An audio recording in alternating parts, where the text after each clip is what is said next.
Sister made false abuse claims, family disowned me, now years later they want to make amends. Part 2. As stated in my last post, I received a letter from my parents. It had stated that my sister had confessed that the abuse allegations were false. My parents were seeking forgiveness and reconciliation. In addition, they had left phone and email contact information. I sat on this for a few days when a second letter arrived. This one was from my sister. It actually came as two separate letters inside the same envelope. One part was about her life since my banishment, the other was her confession to me. The confession part, it was actually her husband who convinced her to come clean, couldn't do it herself, that she wishes she had never done this and she let it get way out of hand.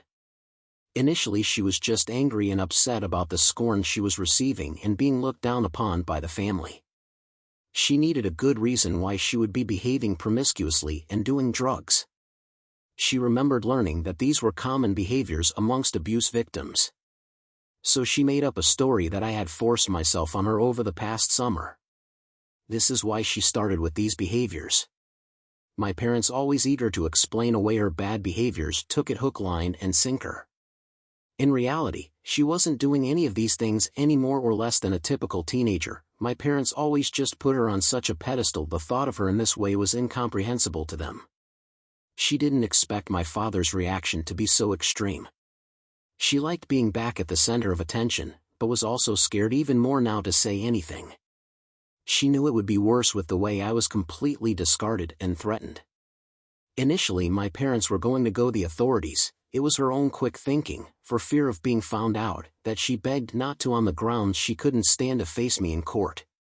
Once I was gone, and it became apparent I wasn't coming back, she told herself she would take this to the grave, that it was her guilt to bear. The fucking mental gymnastics on this one. It wasn't until she was married 3 years ago that she even considered telling the truth, all because of her husband. He had learned she was abused by me from a relative. When he approached the subject, and she really downplayed it. Over time he grew suspicious as she showed no typical signs of a SA survivor. He had to press, but eventually she told him the truth. He has been pushing her to come clean since. He is too good for my family, and does not deserve a fate with them. Now that she has a daughter, 6 months old, and has provided our parents with their first grandchild, she knows she will never face consequences like I have. She feels finally ready to rid her conscience of this burden, and seek forgiveness. Once again, it's all about Alicia. She concluded this letter by pleading with me to not share this full confession to our parents. Her husband made her send me this, as she had only given them the watered-down version of a naive girl too scared to right her wrongs. That she was also pushing hard for me to be invited to Christmas in a few weeks, where we could all start to be a family again. WTF.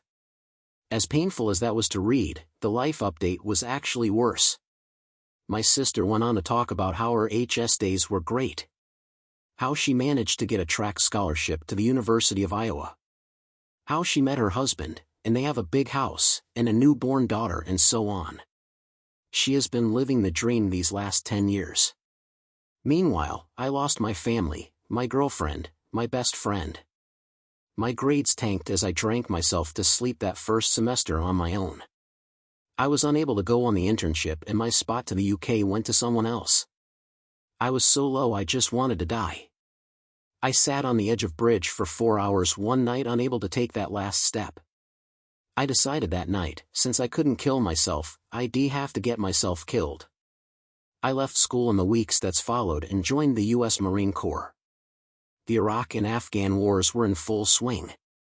I excelled in training, and got the placement I wanted. I was EOD. There was no worse danger over there than IEDs. I figured this would kill me for sure.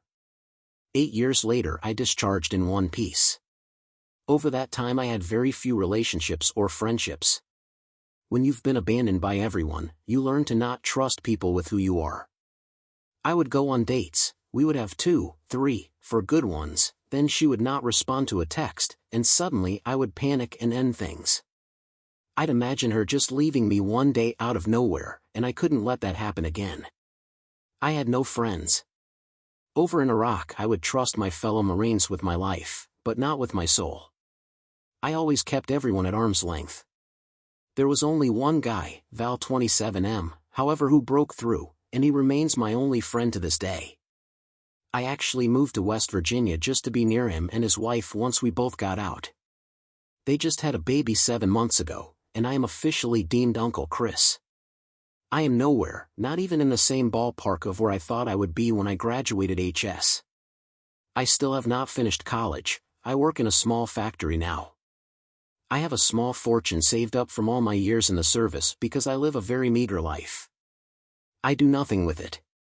I live in a 1-bedroom apartment and drive a car with 300,000 miles on it. But at least my sister got to go to college, fall in love, and be lauded her whole life. It isn't fair, and it's even more insulting that they would try to come crawling back now.